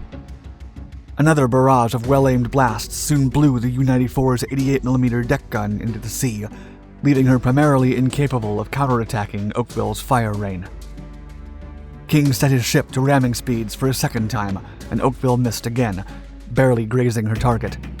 Oakville's guns could not be lowered enough to fire into the submarine, but this didn't stop the Canadian sailors, who threw dozens of Coke bottles into the submarine as it passed them. As soon as Oakville was a safe distance from U-94, King fired a series of depth charges, which detonated directly beneath the submarine. As U-94 was now unresponsive, King turned his ship around for a third ramming attempt, finally embedding the ship squarely abaft the conning tower. As the corvette pulled back from the submarine and sailed beside her, the crew realized that Oakville had withstood significant damage and her engines had been disabled. Still, eager to finish what he started, King ordered a team of 12 men to prepare to board U-94. Sub-Lieutenant Hal Lawrence, Petty Officer Art Powell, and 10 other sailors swiftly took revolvers, grenades, flashlights, and steel helmets and prepared to jump. As the men got ready, the deck's gunner desperately tried to clear his jammed weapon before another threat arose. Suddenly, the gun was cleared, reloaded, and fired, but Oakville's boarding party was mere feet from the weapon, and the blast blew the men over the side and onto the deck below. Lawrence awoke from the concussion with his ears and nose bleeding, and the petty officer standing over him begged him to stand up and board the submarine with him as their window was closing. Oakville was now slowly drifting away. The 2 men jumped 10 feet down onto the submarine's deck, but the harsh landing snapped the elastic on Lawrence's shorts, and except for some boarding equipment and a life belt, he was not wearing any clothes.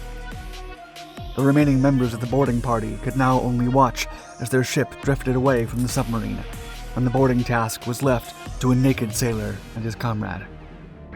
The sea grew restless as the 2 Canadians made their way to the U-boat's conning tower, and Lawrence was swept over the side of the deck by a powerful wave. Powell instantly reached for his comrade and pulled him back. The men aboard Oakville took advantage of Powell's rescue and unleashed machine gun fire into the submarine, blasting the conning tower with lead and preventing any German attempts to attack the 2 sailors. Lawrence and Powell then reached the conning tower and found it blasted open, with the area around it covered in pieces of glass from the Coke bottles hurled into the deck. The 2 barefoot sailors then approached the hatch opening, and 2 unnerved German sailors approached them. They were directed to the back of the deck, where they jumped, unprompted, to the water. Lawrence and Powell then pointed their pistols towards the hatch, and as 2 other German crew members emerged, the Canadians repeatedly ordered them back into the submarine. Soon, they were forced to open fire, and the German sailors were taken by the sea. Lawrence then climbed down into the hull, where he found the rest of the petrified German crew. He then asked them to rise to the deck, where Powell could watch them. Alone, inside the sinking hull of U-49, Lawrence frantically scoured the rapidly flooding submarine in the dark, his flashlight dimming and the metal creaking. He was looking for anything that could be used for the Allied intelligence efforts.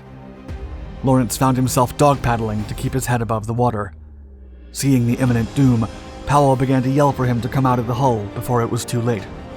Finally, the sailor complied, emerging only with what he had taken down into the submarine's bowels. Powell took the prisoners of war to the water as Lawrence kept watch from the sinking submarine's deck.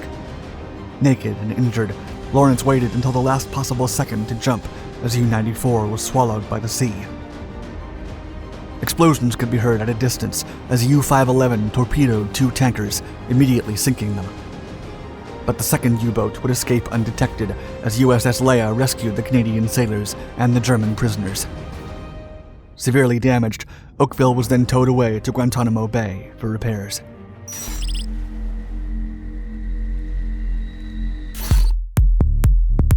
The U.S. Navy, recognized as the most formidable naval force in the world, is home to the largest warship ever constructed, the impressive USS Gerald R. Ford aircraft carrier.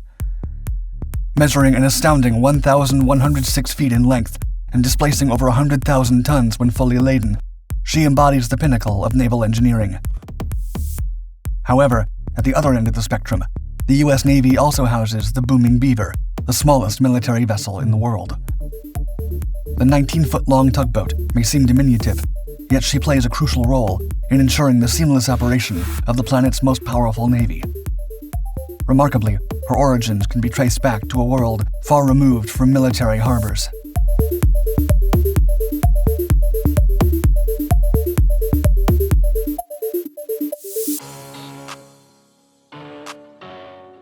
Tugboats, small yet powerful, play a crucial role in the everyday operations of naval fleets, such as the U.S. Navy, engaging in a variety of indispensable functions.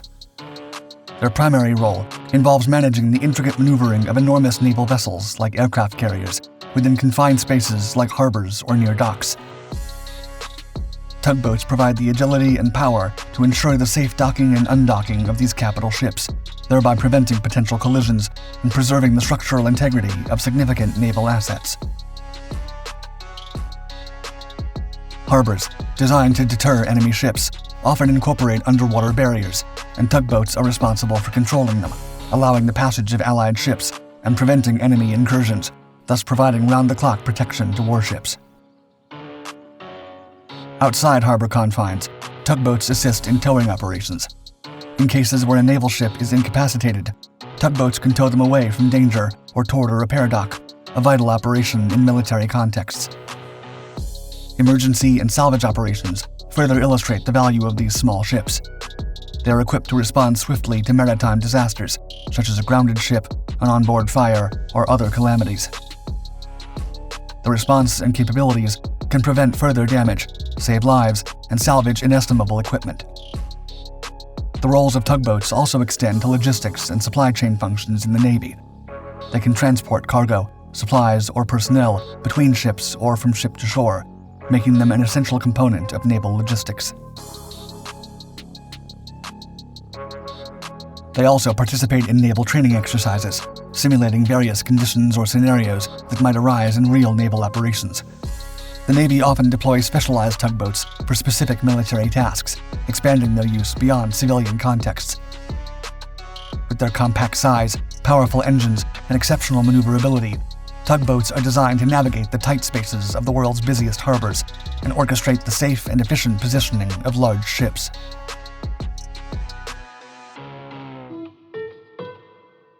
In the early years of the new millennium, as modern life began to reshape traditional industries, a noticeable slowdown affected various sectors. Even the forest industry, deeply rooted in tradition, felt the impact of this emerging era. For over a decade, the once thriving Chuck's Boat and Drive Company experienced a prolonged period of sluggishness, mirroring the lethargy that had befallen their entire trade, once vibrant and bustling, but presently trapped in a state of stagnation. However, this was not the end of the story. The company, nestled in the heart of Longview, Washington, was rooted in the aspirations of a man named Chuck Slape. Chuck possessed a deep understanding of the trade, as he had cut his teeth in the early days of boom boats in Coos Bay. Driven by a desire to forge his own path, he ventured to the Washington side of the Columbia River and founded his own business. Chuck's Boat and Drive Company became renowned for crafting a diverse range of boats, with one particular creation gaining immense popularity, the innovative azimuthing drive log bronc. Aptly named after the boat's captivating maneuver, the operator deftly spun the steering wheel 180 degrees, causing the petite yet sturdy 12 to 16-foot boats to rear up like spirited rodeo horses. But then, all of a sudden, came the largest order ever in the history of the company, and it emerged from an unlikely client.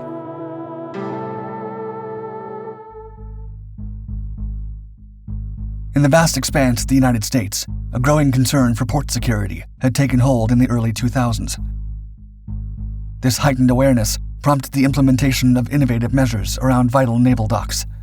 Enter the Port Security Barriers, or PSB, a fleet of floating booms strategically placed to safeguard these key areas. Even so, the challenge remained in finding a suitable vessel capable of maneuvering and controlling these booms. It was then that U.S. military officials were directed towards an unexpected source of expertise, the illustrious Schuck's Boat and Drive Company, renowned for their mastery in crafting robust boats for the demanding task of transporting mammoth West Coast logs in booming grounds. Thus, the remarkable Booming Beaver came into existence, deriving her name from her roots in the logging industry. These tugboats were initially designed to gather and tow floating logs, akin to how beavers skillfully manipulate sticks along a stream. The nickname swiftly permeated through the ranks, with sailors assuming that the Navy's official designation for the vessel, 19BB, also stood for this endearing moniker. In reality, however, it denoted the vessel's role as a barrier boat. As it transpired, these diminutive 19-foot mini tugboats held a pivotal role in safeguarding their larger counterparts. Their primary duty involved deploying, operating, and maintaining the underwater barriers surrounding esteemed ships, such as USS Constitution, a venerable wooden frigate with a storied history spanning 223 years. The Beaver's compact size rendered her ideal for such a crucial mission. Additionally, her deck sits notably close to the water's surface, affording the 2 to 5 crew members the ability to diligently tend to and skillfully manage the protective barriers, ensuring the safety of the ships within their charge. Curiously enough, it wasn't until much later, in the 2020s, that the small vessels captured the attention of naval buffs all over the internet. As a Reddit user noted, quote, "It's the equivalent of opening the gate for cattle to go in and out. Unlock it, unlatch it, swing it open, and close it when the ship has passed."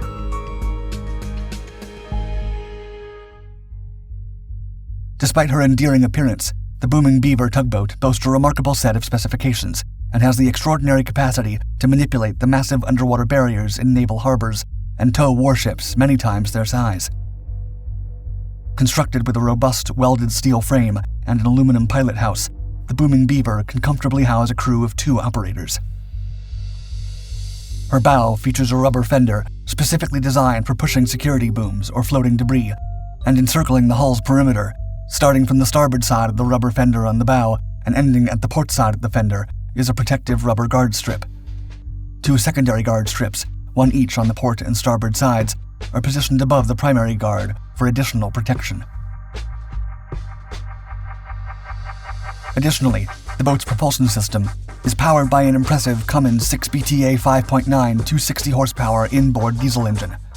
This is a significant amount of horsepower for a vessel of her size, but it's necessary to push enormous objects, whether they are oversized lumber logs, underwater barriers, or large warships. To put it into perspective, larger fishing vessels rarely require more than a 65 to 150 horsepower propulsion system, while the Booming Beaver uses her extra force to perform her barrier-pushing tasks efficiently. The powerful engine occupies most of the interior space of this diminutive vessel, which measures only 19 feet in length and displaces a total of 22,000 pounds of water when fully loaded. And although she can move heavy objects, the Booming Beaver is not built for speed. Her maximum velocity is a modest 7 knots. The lack of speed, however, is no drawback. Tugboat's compact size, rugged construction, and powerful engine contribute to creating an extremely stable, solidly built, and highly maneuverable vessel. This makes the Booming Beaver perfectly suited to her primary mission of manipulating the underwater barriers in U.S. Navy harbors. Despite her remarkable technical attributes, exceptional performance, and endearing aesthetics, the barrier boat class, to which the Booming Beaver belongs, would not continue to serve the U.S. Navy in large quantities for long. In the early 2000s, the U.S. Navy had planned to acquire at least 40 models from the logging industry. However, as time passed, the anticipated acquisitions did not materialize, and the Navy found itself with only a handful of boats. In 2006, one of the few remaining tugboats was auctioned off for an impressive $100,025, a striking amount for such a compact vessel. This transaction further reduce the already dwindling fleet of booming beavers. As decommissioning continues, sightings of these iconic ships will become increasingly rare. According to Colleen O'Rourke, a spokeswoman for Naval Sea Systems Command, the fleet only amounts to 10 examples, some of which can be found at Point Loma Sub Base in California, Naval Base Kitsap Bangor, and Naval Base San Diego. Currently, the world's smallest military vessel continues to capture attention as an object of admiration, proudly holding the esteemed title of the tiniest ship. However, when it comes to pondering whether this unassuming craft could harbor the potential to serve as a covert weapon in a hypothetical conflict, O'Rourke dismissed any such speculation with a succinct response, quote, "Not really their lane."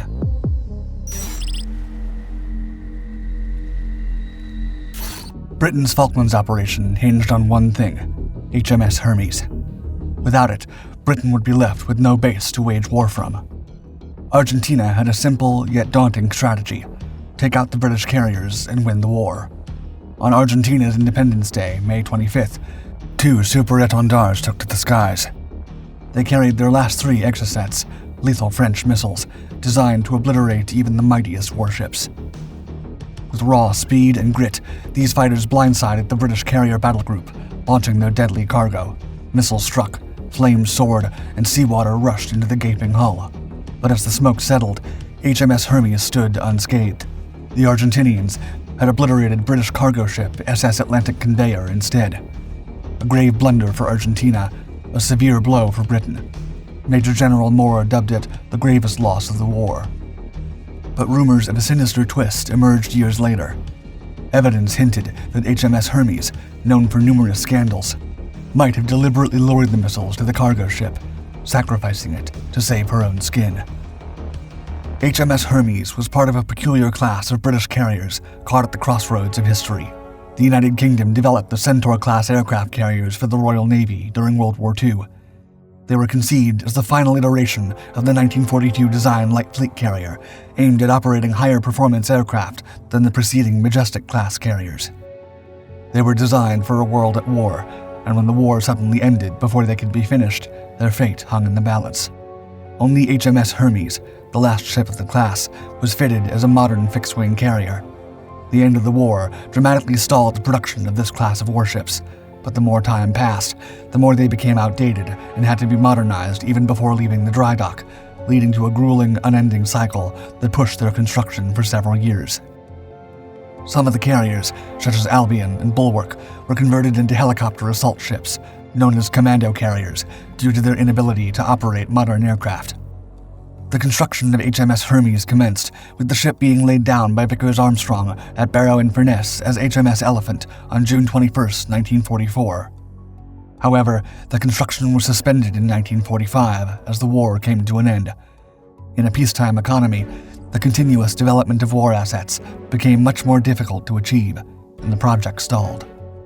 Work on the ship resumed in 1952 to clear the slipway, and the hull was launched on February 16, 1953, while still not entirely finished. The vessel remained a work in progress until 1957, marking over a decade since its construction had begun. During the long construction period, extensive modifications were made to the ship in a desperate effort to keep its specifications up to date with the latest naval technology, which had long surpassed what was available during World War II. The modifications included the installation of a massive Type 984 Searchlight 3D radar, a fully angled deck with a deck edge lift, and steam catapults. These modifications made HMS Hermes resemble the reconstructed aircraft carrier Victorious more than the other ships in the Centaur class. The ship finally entered service as HMS Hermes on November 18, 1959. In its initial years of service, HMS Hermes operated Supermarine Scimitar, de Havilland Sea Vixen, and Fairey Gannet fixed-wing aircraft alongside Westland Whirlwind helicopters. The carrier seemed to be plagued with bad luck, which some attributed to its age and prolonged construction process.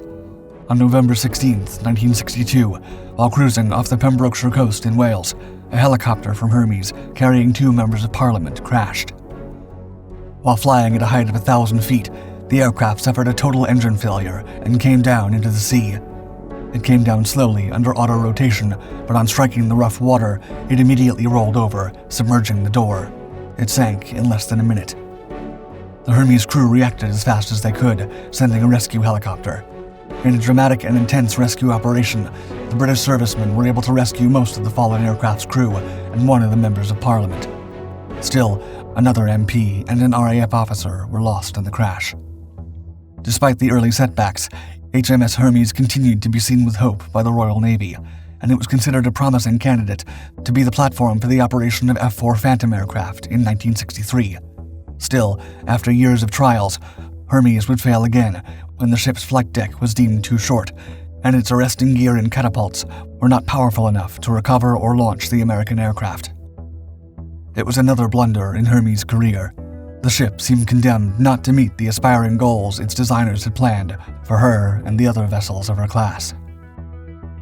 The Centaur-class carriers were quickly becoming obsolete, and Hermes struggled to find a role as a fixed-wing aircraft carrier when her flight deck was too small to accommodate most current aircraft. That is when a destiny-altering decision was made for the aircraft carrier. Once a proud bearer of fixed-wing aircraft, Hermes was marked to transform into a commando carrier like her sisters, a platform designed to ferry the Royal Marines into the thick of battle and deploy combat helicopters at a moment's notice. Such carriers, reminiscent of the U.S. Navy's LHA, were envisioned as swift, mobile naval bases. Her transformation began in 1971. Nestled in No. 10 Dock in Devonport Dockyard, she underwent a surgical overhaul. Arresting cables, catapults, and the massive 3D radar were stripped away. In their place, landing crafts were embedded, barracks for 800 troops erected, and her deck now bore around 20 Westland Sea King helicopters. As the 80s dawned, the carrier faced another pivotal update to meet its role as an anti-submarine ship. In a refit from 1980 to June 1981 in Portsmouth, a 12-inch ski jump emerged on her deck, and she was endowed with the means to operate the iconic BAE Sea Harriers. Just as the changes were made, the 1981 Defense Review by the British government marked her for decommissioning. The ship was no longer a valuable asset for the British military, and was selected to be scrapped. It seemed the controversial ship was destined to end its career in humiliation without ever seeing combat. Fate, however, had other plans. Just as the ink was drying on her retirement papers, the Falklands War erupted. In the face of the Argentine invasion, HMS Hermes was propelled to the front lines as the flagship of the British forces. The sudden conflict took place over the disputed Falkland Islands, South Georgia, and South Sandwich Islands. Argentina had long claimed sovereignty over these territories, and on April 2, 1982, Argentine forces invaded and occupied the Falklands. In response, the UK dispatched a naval task force to retake the islands. With only 3 days of preparation, Hermes steamed south, her deck lined with 12 Sea Harrier FRS-1 attack aircraft and 18 Sea King helicopters. The journey saw her arsenal swell further, with the addition of more Sea Harriers, RAF Hawker Siddeley Harrier GR-3s, and a sea of Sea Kings. Argentina was counting on the remote nature of the islands being a massive advantage for their military, as it meant they could deploy air, sea, and land forces much more quickly and effectively than the British response. But they did not expect HMS Hermes. The Sea Harriers operating from HMS Hermes were crucial in establishing air superiority over the islands and in defending the task force from Argentine aircraft. They played a key role in sinking Argentine naval vessels, intercepting enemy aircraft, and providing close air support to ground troops. The presence and capabilities of HMS Hermes, alongside its sister ship, HMS Invincible, allowed the British to project air power over the remote islands and were instrumental in the British military's success during the war. Suddenly, HMS Hermes, the ship about to be scrapped, became an invaluable asset for Britain and one that could define the fate of the war. Britain could not afford to lose the ship to a sneaky Argentinian airstrike, so Hermes hovered at the edge of the Falklands, careful to avoid the menacing Argentine Air Force. The senior officer leading the British naval forces was Admiral Woodward, stationed on board HMS Hermes. He was acutely aware of the vulnerabilities of the carriers, Hermes and Invincible, to an Argentine air assault. Woodward had candidly shared with fellow commanders a stark truth. Significant damage to either Hermes or Invincible could compel the British to withdraw from their campaign in the Falklands. The danger was palpable. Argentina boasted Exocet missiles, cutting-edge anti-ship projectiles capable of sinking even the mightiest vessels. Regrettably, neither the Hermes nor the Invincible had defenses against missile attacks. Fortunately, British intelligence indicated that Argentina's stock of this daunting weapon was dwindling. On May 4th, they had initiated an assault on the carriers, but had erroneously struck the destroyer HMS Sheffield instead. While the destroyer met its watery grave as it was being towed post-attack, the carriers remained unscathed. By May 25th, Woodward left nothing to chance in safeguarding his flagship vessels.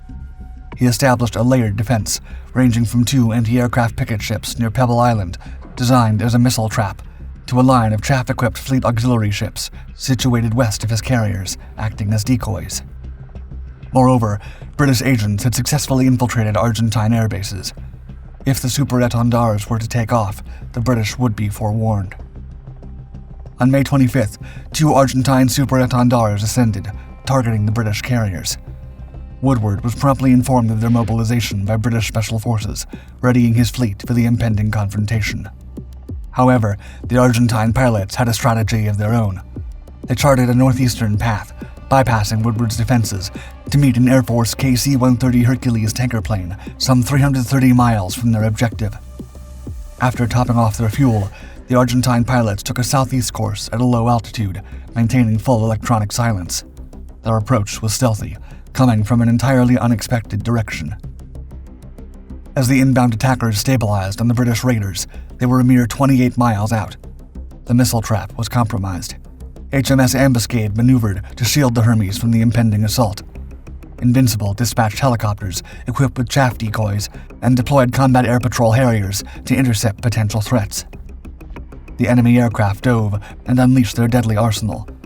Traveling at an astonishing 10 miles a minute, the missiles bore down on the British fleet, homing in on HMS Hermes. The official account paints a straightforward picture of the events that transpired. Allegedly, the enemy pilots had launched their attack from a remarkable distance of nearly 30 miles, mirroring the outcome of the May 4th incident. The Exocets, momentarily deceived by the chaff, eventually targeted the closest substantial vessel, SS Conveyor. Thus, the carriers remained undamaged. However, an inquiry led by a survivor from the Conveyor, supported by a declassified briefing paper dispatched by the Ministry of Defense to British Prime Minister Margaret Thatcher, hints at a more unsettling sequence of events. In this investigation, the arrangement of the ships deviated significantly, and Hermes doesn't find itself in the clear, contrary to Woodward's official assertion. Rather, the analysis suggests that the Exocets had already fixed their sights on Hermes. David Bass, a lookout on the Hermes Bridge, recalls the moment vividly, quote, "I saw this white-hot glow on the horizon. Although I had never seen an Exocet, I knew what it was. The missile was coming towards Hermes. Suddenly, it bore to the right and hit Atlantic Conveyor. She went up in a big pall of smoke.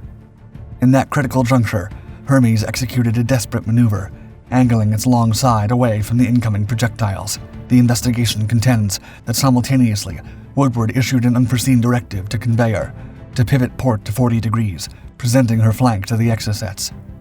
The conclusion drawn from this report is stark. Conveyor was potentially sacrificed to shield Hermes, right as the missiles were on the brink of impact. Confronted with this assertion, Woodward remained steadfast in his denial, asserting that he would never have knowingly directed Conveyor into harm's way.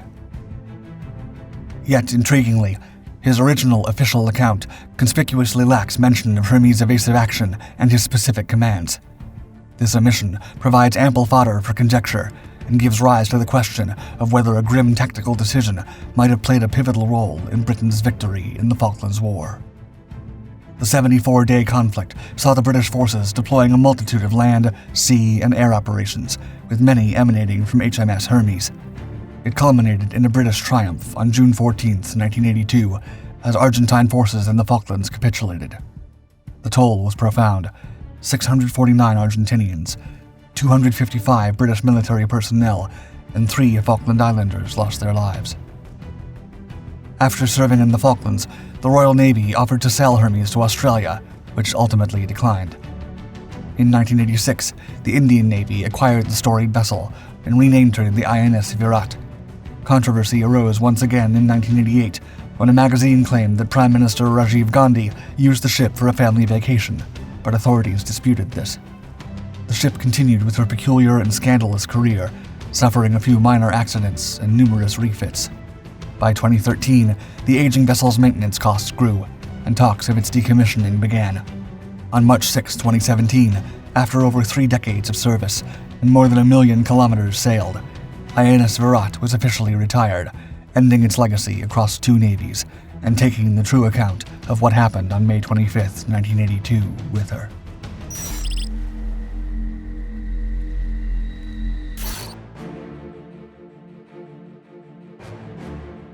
An impressive coastal fortification has lain in Manila Bay between the islands of Corregidor and Carabao in the Philippines since the early 20th century. Erected in a small ship-shaped island as part of the little-known conflict between the United States and Spain, it became known as the most significant coastal fort ever built, with concrete walls up to 36 feet thick and impressive armament. During the invasion of the Philippines shortly after the attack on Pearl Harbor, the fort would hold the Japanese advance much longer than expected. For months on end, Fort Drum fiercely defended the Manila Bay surroundings and the Allied interests. However, the archipelago was irremediably lost, in part due to outdated construction contrivances that were never upgraded and required extenuating human work. 3 years later, as the war was coming to its end, the Americans decided to recapture the fort, but just as the Japanese had learned when facing the structure before, they soon found out just how impenetrable the fortification of their own making was. Still, the invulnerable fortress would prove no match for the brave engineers and soldiers in the 151st Infantry Regiment, and a genius plan devised by one very clever officer, giving way to what would be forever known as Drum D-Day.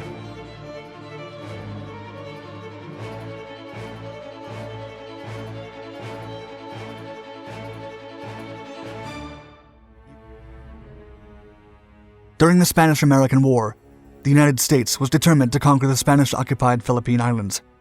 And on May 1, 1898, the U.S. Navy infiltrated Manila Bay with relative ease and defeated the Spanish fleet, leading to the capture of the archipelago.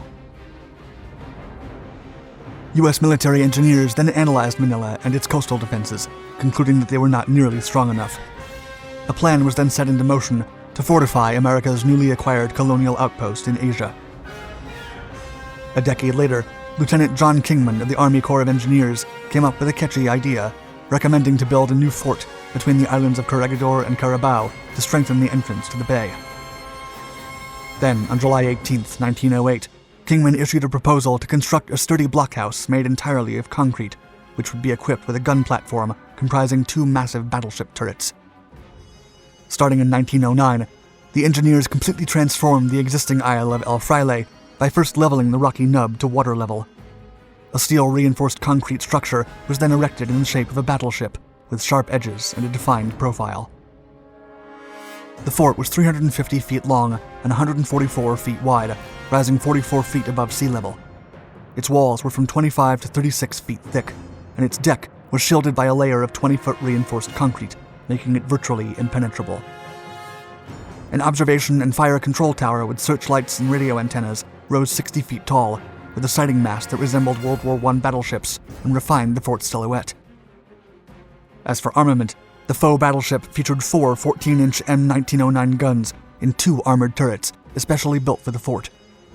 The top guns could fire 1,660-pound shells with a reach of up to 11 miles, and the fort was also fitted with 4 6-inch guns on each side, plus several mobile anti-aircraft guns. On the inside, Fort Drum housed barracks for the crew and medical facilities, as well as generators, ammunition magazines, a mess hall, and a communications hub. Hence, the building was enabled to operate, even if isolated from the main forces. To withstand a lengthy siege, Fort Drum had primary and backup generators, water tanks, and a secure water well. However, these features were never upgraded, and it's said that Fort Drum was over-engineered. During the 1920s and 1930s, the fort became a rare duty station for Army soldiers overseas. Service on the concrete battleship meant crewing a gigantic floating fortress that went nowhere, earning the moniker USS No-Go. Still, the immovable concrete battleship did not need to go anywhere to prove itself. The fight would soon come to it.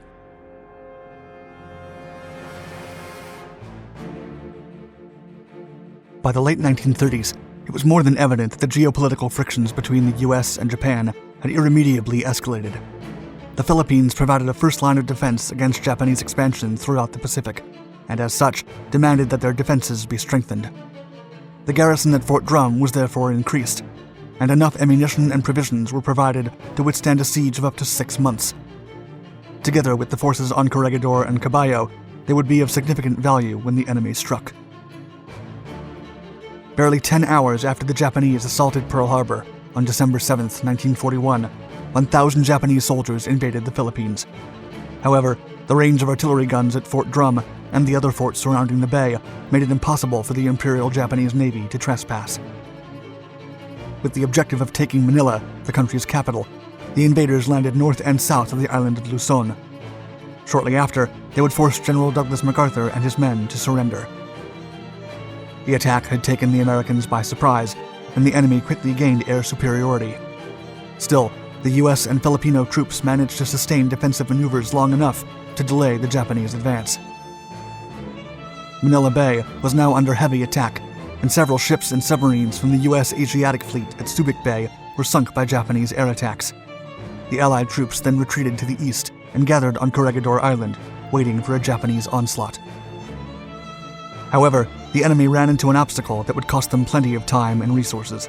It was Fort Drum, the first American coastal artillery to open fire during World War II.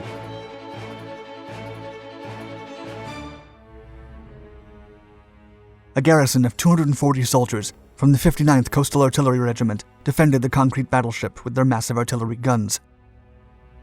One of the few fortifications across the archipelago with actual protection from aerial attacks, the humble island was of great support to the bay's defense.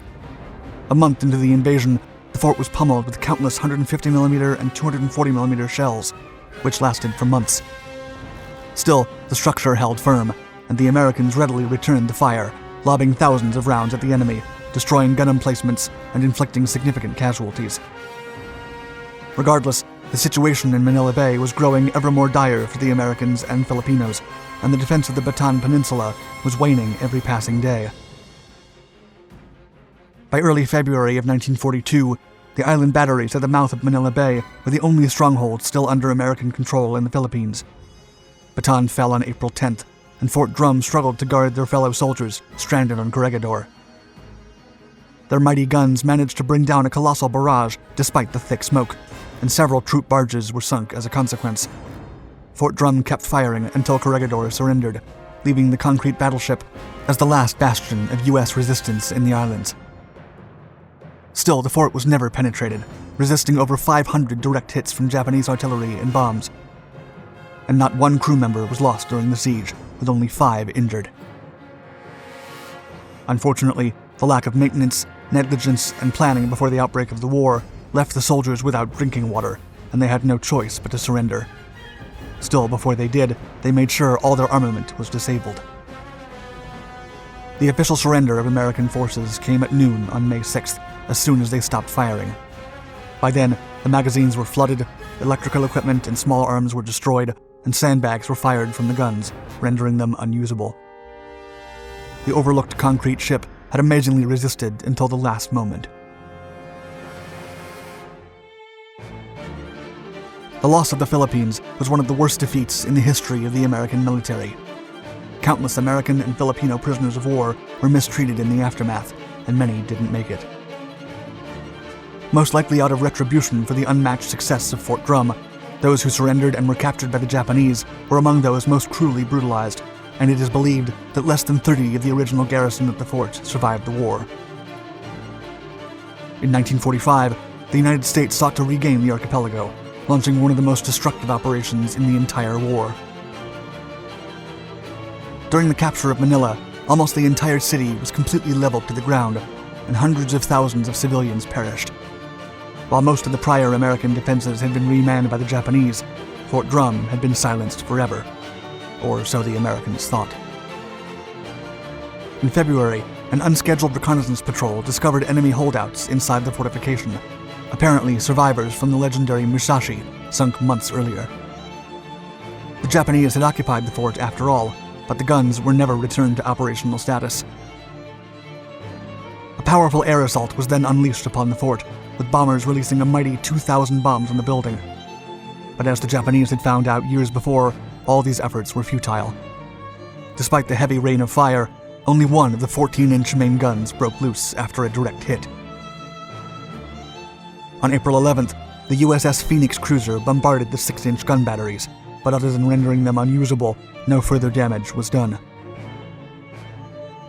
The responsibility of recapturing the stronghold was assigned to the 151st Infantry Regiment F Company, with the aid of 113 engineers from B Company, which lent a platoon of demolition men, and a plan was devised by Lieutenant Colonel Fred C. Dyer. At 10 a.m. on April 13th, 2 adapted landing ship mediums called Trojan Horse and Rube Goldberg brought the personnel to El Fraile Island. After securing the fort's deck, the soldiers used pumps and fuel lines to feed a mixture of 2 parts diesel and 1 part gasoline into the structure's air vents. Explosives were then positioned at strategic points, along with 30-minute fuses. The building had been stuffed with 3,000 gallons of the substance in 15 minutes, and the men then swiftly retreated to watch the episode from afar. Suddenly, a fireball burst into the sky and smoke filled the scene, marking the end of the service life of one of history's most resistant fortifications. The fire burned for days, and after the heat dissipated, the Americans went in and found no survivors out of 68 Japanese soldiers. That fateful Friday became known as Drum D-Day, and to this day, the structure remains abandoned, scrapped for valuable metal, and largely intact, with its impressive main guns rusting away, too heavy to be removed.